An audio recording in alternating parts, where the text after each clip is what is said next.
and welcome to the Caregiver's Best Friend podcast, where you'll find helpful advice, tips, and information to help you care for your special senior or parent. This podcast is brought to you by Presbyterian Villages of Michigan. Your host, Lynn Alexander. Hello, and welcome to the Caregiver's Best Friend podcast. Once again, I'm Lynn Alexander, and I'll be the special guest today, sharing some information about how to best prepare for long-term care. If you think about it, throughout our lives, we're trained to plan ahead. Even when we're young, little children sometimes think about who they'll marry or where they'll go to college. High school students will be spending quite a bit of time visiting colleges and trade skills programs and thinking about where they want to head. As adults, we plan ahead for buying a home and what career choices we have, further education. We really think a lot throughout our lives about where we're headed. One thing that's often left out is planning for long-term care. It's something most people don't think about, and they kind of become like an ostrich with the head in the sand, not planning for it. One of the things I found when I was state aging director is how people have no clue many times about what the costs are for long-term care or what the choices are. When we did focus groups, we found that people were very willing to help take care of their parents or grandparents, but didn't want to make their children do that for them. And they often thought their insurance would pay for long-term care. They would be shocked when they found out that does not happen. So what can we do to plan ahead and be prepared so that we're faced with many options that we wouldn't know about otherwise? And as we know, with anything in life, if we're not blindsided, it really helps us make better choices. So let's talk a little bit about who pays for long-term care, what planning can we do, and what do we need to do if we need to get a durable power of attorney or a guardianship for a loved one. Once again, the court system can be very intimidating at times for people. We don't have a clue as to how to proceed or what to do. And I found that really is across the board, no matter how many choices we've had in life, how successful we are, how organized we are in so many other ways, people often aren't sure what to do or where to turn for answers. So let's talk first of all about Medicare and Medicaid. What are they? Both Medicare and Medicaid are government programs that provide assistance to those who are suffering health issues or those who need help and those who need help financially. Medicare is the health insurance for senior citizens who are 65 or older and under 65 years of age for certain disabilities. Medicaid provides medical assistance to low-income individuals. Some citizens are dually eligible, and that often happens for our PACE programs through Presbyterian Villages of Michigan. When you're dually eligible, that means you can access both programs, Medicare and Medicaid. So in other words, that means that you both have health issues as well as financial issues. At this time, only Medicaid pays for long-term care unless you're in an alternative program, much like PACE. So we'll talk about that on another podcast. So in order to have Medicaid pay for your long-term care, you must do what's called spend down your assets. So you have to meet the requirements for Medicaid in order to receive assistance with paying for long-term care. So going into a nursing home, it's often $9,000 a month. People are not prepared for that. You are able to have some savings and income, but you need to talk to the Area Agency on Aging or others who have the ability to guide you as to how you would do that. So many people ask the question, actually, what is long-term care planning and why would I need it? With our increase in longevity comes the chance that at some point in our life, we'll need assistance with what's called activities of daily living, or ADLs. In other words, grooming, chore services, medication assistance, many different ways that allow us to maintain our daily life.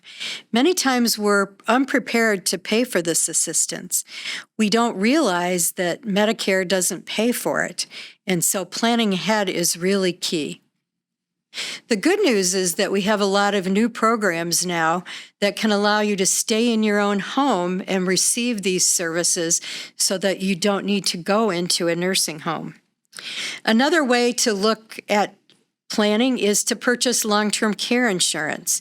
That can help defray many of the costs for long-term care. And so it's really important to check with an insurance specialist as to what the best choices would be for you, and if you're at an age that makes that a viable choice for you. One of the best legacies I created as director of the Michigan Office of Services to the Aging, along with our staff, was to lead the office in creating a long-term care insurance benefit for state of Michigan employees. And people did have to pay into that, but it really was very beneficial for employees. And one of the things we can do is talk to our employers as well as what are some things that they could do to assist us, even if it's simply bringing in experts to interview us and help us with making decisions. Now, if we're caring for a loved one, sometimes we get into a situation where we need to start making those decisions for them, or at least helping them in a great manner. And so that's where we can get a durable power of attorney. A durable power of attorney allows persons to name someone to manage their financial affairs if they're unable to do so. A medical power of attorney allows your representative to make sure your wishes are followed with regard to medical care and procedures. Many folks do not realize the importance of these documents until they find themselves in a hospital or a nursing home situation. At that point, it becomes much more difficult to complete the paperwork because it requires a notary public and 2 witnesses as well as legal assistance. And these witnesses cannot be a relative or an employee of the facility. So it's really important that we don't wait until we're in a crisis situation to complete this paperwork. And a lot of times, as we found with talking about the cost of long-term care, people think they don't need to do this until they're in their 80s or 90s. That's not true. Actually, no matter what age we are, we should take a look at creating a durable power of attorney, having your spouse or another loved one become that power of attorney. Now, sometimes that's enough all the way through to the end of life. But there comes a time when someone may need a guardian. So a person needs a guardian when he or she becomes physically, mentally, or financially unable to function independently. The issue of a need for a guardian can come up in a variety of different ways. Sometimes the family might be worried that their mother or father is leaving the stove on all the time, or they can't properly write out checks. I've had situations for folks who've told me they go to visit their parents and they find stacks of unpaid bills, or it becomes a risk in that they're threatened to have their utilities shut off. There have been situations as well in families that I've heard reports of where one person was selected as the durable power of attorney for finances, and they weren't handling it correctly and almost had an issue with their parents being shut off of services. So another thing we need to think about is to be very careful about who becomes the durable power of attorney or the guardian, and make sure there's somebody that's capable of providing those services and somebody that doesn't need to have their shoulder watched over all the time. In some cases, someone can select 2 people to do that, so it kind of offsets that risk. Also, when we get into a family providing care together, maybe you'll have 5 siblings, and getting them to agree on what to do or how to proceed can be very tricky. And so sometimes people will be in different states, and it's very difficult to get people together. So it's very important that they have conversations about who's going to do what, who's in charge of what. And so let's take a look at what the actual definition and list of alternatives is for guardianship. And this information is taken from the National Guardianship Association. Their website provides valuable information, and you can also check it out at www.guardianship.org. So back to the definition, guardianship, also referred to as conservatorship, and you might have heard that term, is a legal process utilized when the person can no longer make or communicate safe or sound decisions, as we talked about. And this can relate to their property or if they're susceptible to fraud or undue influence.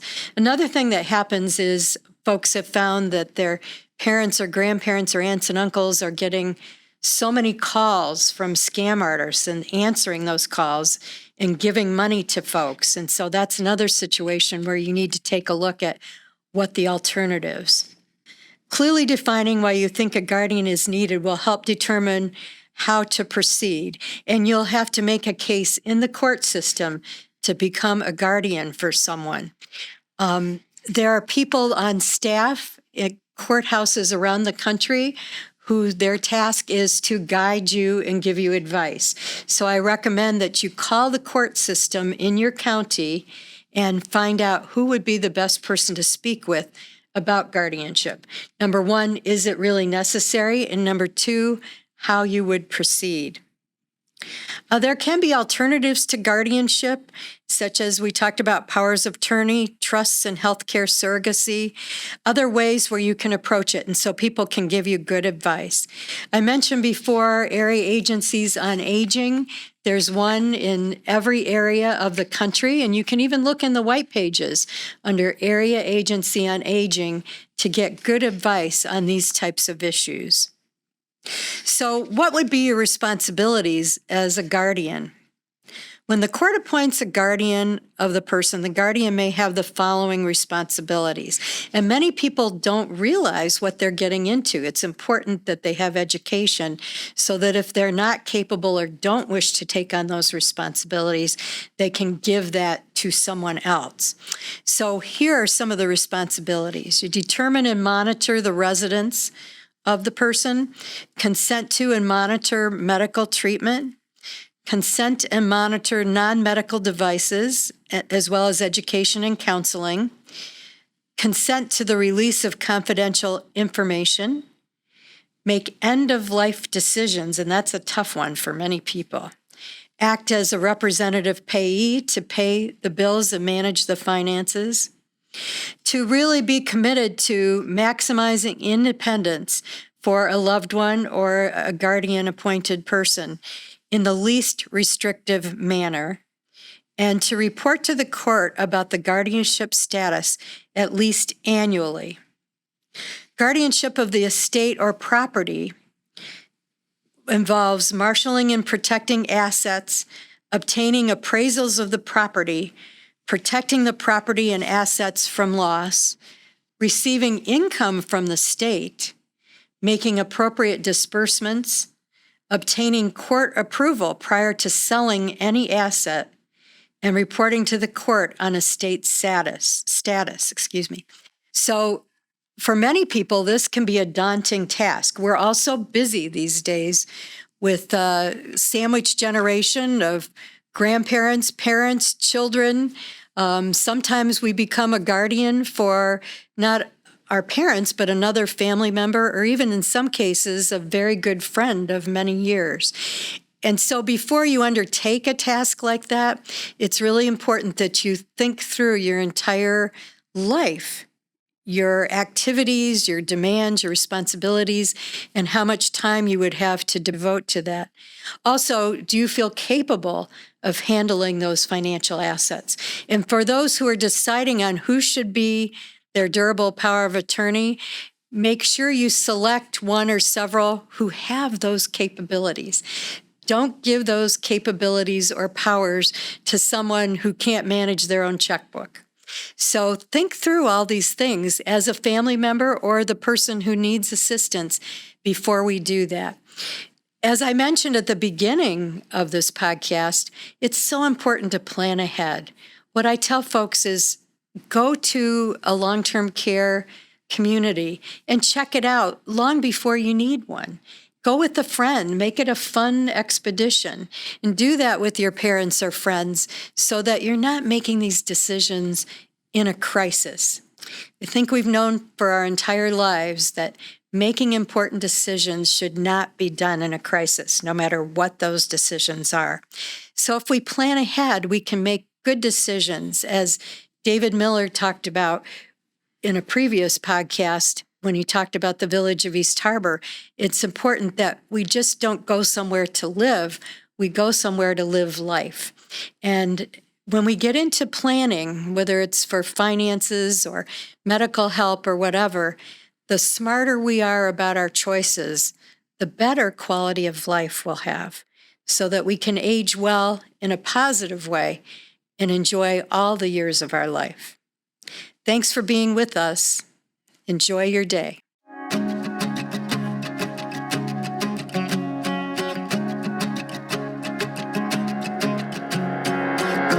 You have been listening to the Caregiver's Best Friend podcast, where you'll find helpful advice, tips, and information to help you care for your special senior or parent. This podcast was brought to you by Presbyterian Villages of Michigan. Thank you for listening.